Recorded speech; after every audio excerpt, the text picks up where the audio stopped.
नमस्कार, आप देख रहे हैं देश का आदेश। मैं हूं आपके साथ रुचिका राज। बुलेटिन की शुरुआत करेंगे। 7वें चरण के चुनाव के तहत 1 जून को गोड्डा, राजमहल और दुमका में होने वाले मतदान के लिए चुनाव प्रचार थम गया है। इसको लेकर राज्य में मुख्य निर्वाचन पदाधिकारी के रवि कुमार ने कहा है कि निष्पक्ष और भयमुक्त मतदान के लिए सुरक्षा के पुख्ते इंतजाम किए गए हैं। किसी भी अनहोनी से निपटने के लिए बाइक सवार क्विक रिस्पॉन्स टीम को भी तैनात किया गया है। दुमका के 3 बूथों को बदला गया है। मतदान कर्मचारी शुक्रवार को मतदान केंद्रों के लिए रवाना होंगे और शनिवार को मतदान के बाद वापस लौट आएंगे। साथ ही के रवि ने अपील करते हुए कहा है कि इस बार दिन भर मतदान होगा, इसीलिए सभी मतदाता मतदान जरूर करें। उसका कितना भी डिप्लॉयमेंट आवश्यक पड़ती है, सिक्योरिटी वो सारी जगह पर डिप्लॉयमेंट हो चुका है। हम लोग का कितना भी क्रिटिकल बूथ आइडेंटिफाइड है, वहाँ पर CFF दिया हुआ है। अदर एरिया में भी हम लोग का CFF का डिप्लॉय किया हुआ उसको, इसलिए सिक्योरिटी दृष्टिकोण से कोई कमी नहीं। सभी जगह पर वो QRT का भी व्यवस्था किया हुआ है। वो भी अपने कहाँ पर भी दिक्कत होगी मतलब वहाँ जाने के लिए तैयार लाइन पर रहेगी। वो भी कुछ जगह पर बाइक में भी रहेगी, इसलिए 10 मिनट तक कहाँ तक भी आवश्यकता है वहाँ पर पहुँच जाए।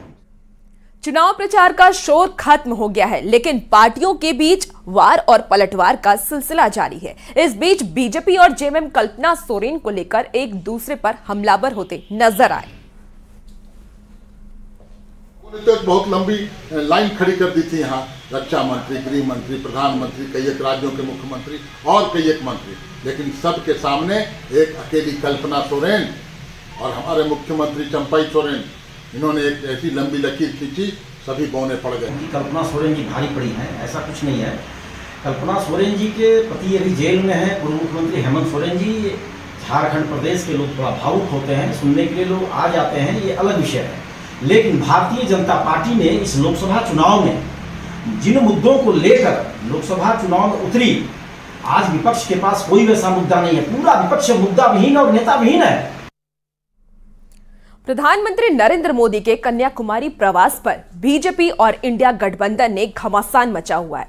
विपक्ष ने इसे चुनावी स्टंट करार दिया है, जबकि बीजेपी का यह कहना है कि पीएम मोदी के कन्याकुमारी प्रवास में संदेश छिपा हुआ है। हर बार के चुनाव में आप देखेंगे कि इस तरह का स्टंट वो करते हैं। मेरे समझ से शायद वो प्रैक्टिस कर रहे हों 4 तारीख के बाद का, चूंकि उन्होंने बहुत स्पष्ट शब्दों में कहा है कि मैं बायोलॉजिकल नहीं, वो खुद को अब भगवान का अवतार मानने लगे हैं। तो जो व्यक्ति अपने आप को भगवान के बराबर मानने लगता है, उसका विनाश सुनिश्चित है। नहीं, विपक्ष का ये बेबुनियाद आरोप है, मैं सिरे से इसे खारिज करता हूँ। विपक्ष को ये मालूम नहीं है कि नरेंद्र मोदी जी का जो चिंतन धारा है वो कहाँ से निकला है, किस संगठन से पुष्पित पल्लवित होकर यहाँ तक वो पहुँचे हैं, और जो उनका राजनीतिक दर्शन है, जो चिंतन है, वो पंडित दीनदयाल उपाध्याय के एकात्म मानववाद से निकला हुआ है। कांग्रेस सांसद इमरान प्रतापगढ़ी ने पूर्व मुख्यमंत्री हेमंत सोरेन और मंत्री आलमगीर आलम को साजिशन जेल में डालने का आरोप लगाया है। जामताड़ा में उन्होंने कहा है कि बीजेपी कितनी भी साजिश रच ले, झारखंड की जनता वोट से सारी साजिश का करारा जवाब देगी।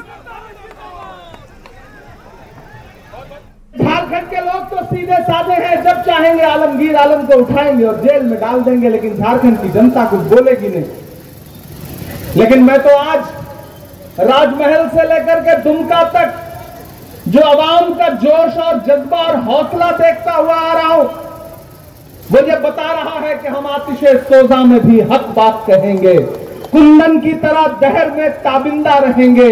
तारीख बताती है कि हर दौरे सितम में हम जिंदा थे, हम जिंदा हैं, हम जिंदा रहेंगे। संथाल परगना की 3 सीट को लेकर के एनडीए और इंडिया गठबंधन आमने सामने है। इंडिया गठबंधन ने तीनों सीट जीतने का दावा किया, तो एनडीए ने इंडिया की करारी हार की भविष्यवाणी कर दी।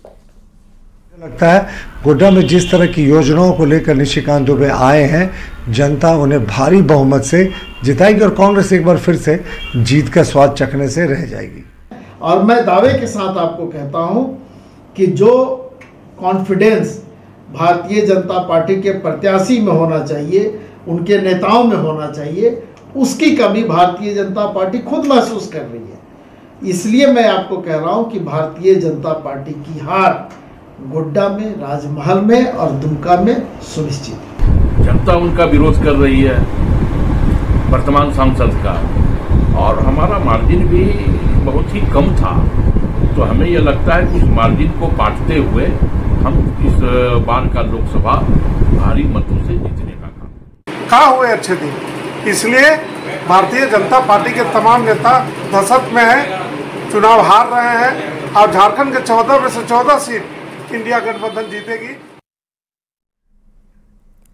केंद्रीय कोयला मंत्रालय की एडिशनल सेक्रेटरी रुपिंदर बरार धनबाद के 3 दिन के दौरे पर हैं। उन्होंने धनबाद पहुंचने के बाद बेलगड़िया टाउनशिप और बीसीसीएल कुसुंडा क्षेत्र का निरीक्षण किया। कोयला मंत्रालय की एडिशनल सेक्रेटरी ने झरिया मास्टर प्लान की समीक्षा की। रुपिंदर बरार ने कहा है कि लोगों को पहले रोजगार उपलब्ध कराने होंगे। तो बहुत अच्छा लगा देख के कि सब लोग कैसे जुटे हुए हैं कोयला निकालने में, और मैं सबको बहुत शुभकामनाएं देना चाहती हूँ कि आगे भी इसी तरह से काम हो। बेलगड़िया टाउनशिप में अभी कुछ एक घर में शिफ्टिंग ऑलरेडी शुरू हो गई है। आज निरीक्षण किया सब टीम के साथ, तो आने वाले समय में और क्या क्या सुविधाएं वहाँ पे देने की ज़रूरत है उस पर भी काफ़ी चर्चा हुई, और आगे चल के कैसे उसको और कंफर्टेबल बनाया जाए, वहाँ से आने जाने का यातायात का साधन, वो सब चीज़ें विचारी जा रही हैं, और आगे चल के वहाँ रहने वाले लोगों के लिए और सुविधाएँ प्रदान की जाएंगी। रांची में हाल के दिनों में हुई बड़ी घटनाओं को लेकर डीआईजी ने पुलिस पदाधिकारियों के साथ बैठक की। बैठक में सामूहिक दुष्कर्म, कंटेनर के साथ एक व्यक्ति को जिंदा जलाने और बार में हुई गोलीबारी की घटना की समीक्षा की गई। डीआईजी ने सभी आरोपियों को जल्द से जल्द गिरफ्तार करने का निर्देश दिया।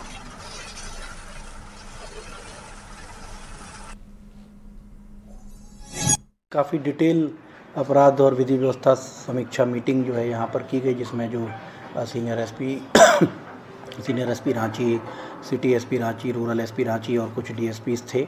तो उसमें मुख्य रूप से जो 3 घटनाएं जो हुई हैं पिछले कुछ दिनों में, उनकी अनुसंधान के बारे में काफ़ी डिटेल डिस्कशन किया गया। रांची पुलिस नशे के सौदागरों पर कड़ी कार्रवाई कर रही है और कई तस्करों को सलाखों के पीछे भेजा गया है।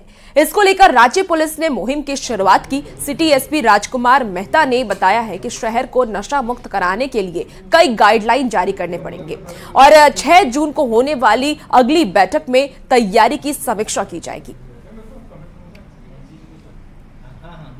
रांची जिला को नशा मुक्त करने के लिए क्या क्या कदमें उठाई जा सकती हैं, इस संदर्भ में एक बैठक हम लोग ने आज किया है, जिसमें एसडीओ सर और सभी डीएसपी और नोडल्स और साथ में डीएससी के साथ में एक बैठक हुई है, जिसमें रणनीति तय की गई है कि रांची जिला के सभी स्कूल कॉलेजेस के जो प्रिंसिपल्स हैं, जो बड़े संस्थान हैं जहाँ पे युवा और जो है बच्चे अपना अध्ययन करते हैं, वैसे लोगों को जोड़ने का काम जो है हम लोग को करना है। गिरिडीह के गुनियाधर पंचायत में पीने के पानी को लेकर के लोग परेशान हैं। लगभग 600 की आबादी पानी के लिए एक गड्ढे नुमा कुआं पर निर्भर है, जो सूखने के कगार पर है। इसी कुएं से गांव वाले गंदे पानी को पीते हैं और इसके लिए वो मजबूर हैं। हर साल गांव के लोगों को गर्मी में यही परेशानी होती है। बावजूद ना स्थानीय प्रतिनिधि और ना ही अधिकारी कोई कदम उठा रहे हैं। कुछ दिन से यहाँ पानी की तकलीफ है, यहाँ से लेने के लिए बहुत दूर से हम लोग लाते हैं। तो पानी भी तो गंदा है। हाँ, तो गंदा पानी से तो बीमारी। हाँ, कीड़ा मकोड़े बहुत होता है, तब पर भी पीने पड़ता है, कहाँ से लाएंगे। अच्छा, तो तुम लोग ये बात उठाती नहीं है, जो स्थानीय नेता है सब तो बोलते हैं तो नहीं। सदाइयो दिक्कतें होता है, पूरा खिदोर हो जाता है, रोड अभी सूख जाता है, तब हम क्या पियेंगे।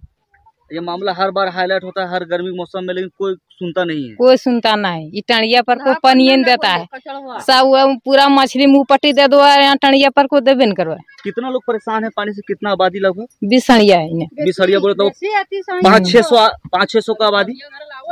हाँ, तो 30 सड़िया रखे नहीं टणिया में। राजमहल लोकसभा सीट आदिवासियों के लिए आरक्षित जरूर है, पर यहां आदिवासी समाज आज भी बदहाली में जीने को मजबूर है। लिट्टीपाड़ा प्रखंड के दोंदा गांव के ग्रामीण कई किलोमीटर दूर जाकर पानी लाते हैं। सुनिए दोंदा गांव से अधिक जानकारी दे रहे हैं न्यूज 18 के संवाददाता गौरव झा। बाहुल राज्य और उस राज्य में एक ऐसी लोकसभा सीट जो आदिवासियों के लिए आरक्षित है। उस सीट से आदिवासी नेता जीत कर तो जाते हैं, पर उस क्षेत्र में कितना विकास हो पाता है ये देखने के लिए आज हम गांव आए हैं। दरअसल राजमहल लोकसभा का क्षेत्र है। ये 1 तारीख को इस इलाके में वोटिंग होनी है, लेकिन स्थिति ये है कि ग्रामीणों को ये तक नहीं पता कि यहाँ के सांसद कौन हैं और वो क्या क्या काम करते हैं। पानी लाने के लिए भी ग्रामीणों को किलोमीटर का यात्रा तय करना पड़ता है, तब ये छोटी छोटी बच्चियां पानी लेकर गाँव तक पहुँच पाती है। चचा ये बताइए कि पानी वानी का क्या दिक्कत है? पानी तो बहुत दिक्कत है, बहुत दूर से पानी ले आए। बहुत दूर से? बहुत दूर से लाए। अभी आपसे बात हो रहा था, आप बोल रहे थे कि मोदी जी बहुत कुछ दिया है। क्या क्या दिए मोदी जी? मोदी दिया है तो घर दिया है, गैस दिया है। यहाँ का सांसद कौन है जानते हैं? सांसद कौन? यहाँ का सांसद कौन है आप लोगों को पता है? कोई नेता का नाम यहाँ कौन है जानते हैं? नेता का नाम? हाँ?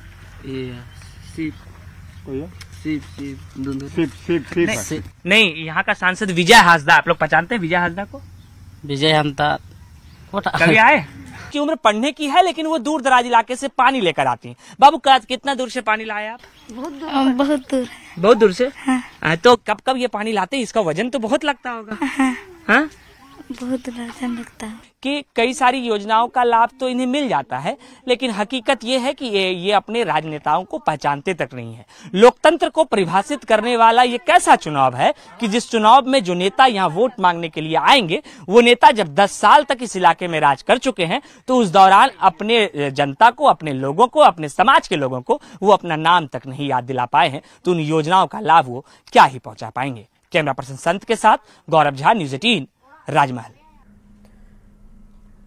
धनबाद के चासनाला सेल प्रखंड की वजह से लोगों को काफी परेशानी हो रही है। न्यू मोती नगर चासनाला के गांव वालों ने प्रदूषण से परेशान होकर प्रदर्शन किया है। आपको बता दें कि गांव वालों ने ये कहा है कि सेल प्रबंधन पत्थर डस्ट स्टोर कर रहा है, जिससे कई तरह की बीमारियां हो रही हैं। ये कोई काम का है ही नहीं, लेकिन कंपनी स्टोरिंग कर रहा। पहले तो बालू का स्टोरिंग करता था, बालू से अब छाई से अब स्टोरिंग कर रहा है, खदान के अंदर इसको डाल रहा और वो खुलेआम एकदम छोड़ दिया गया। एकदम पूरा एकदम उड़ के आ रहा दुकान में, यहाँ तक कि चूल्हा चक्की सब राशन उसन में, चावल दाल भात में सब में घुस जा रहा है। आदमी बहुत परेशानी में है। एकदम देखिए मेरा एकदम दुकान में एकदम गंदा से भर गया है। जस्ट हम लोग को मोती नगर जो सटा हुआ बैठे हैं, उसके बगल में ही एकदम 5 फीट का दूरी में ही हम लोग को छाई का एकदम डंपिंग किया। कंपनी किस मकसद से वहाँ स्टोरिंग करती है या क्या व्यवस्था कंपनी को छाई से है, हमको उतना जानकारी नहीं है। लेकिन हम लोग को जो दिक्कत होता है, इससे जाल माल, बच्चा बुतरू या खाना, घर में बिछौना तक में भी वो डस्ट आज एकदम घुसा हुआ है।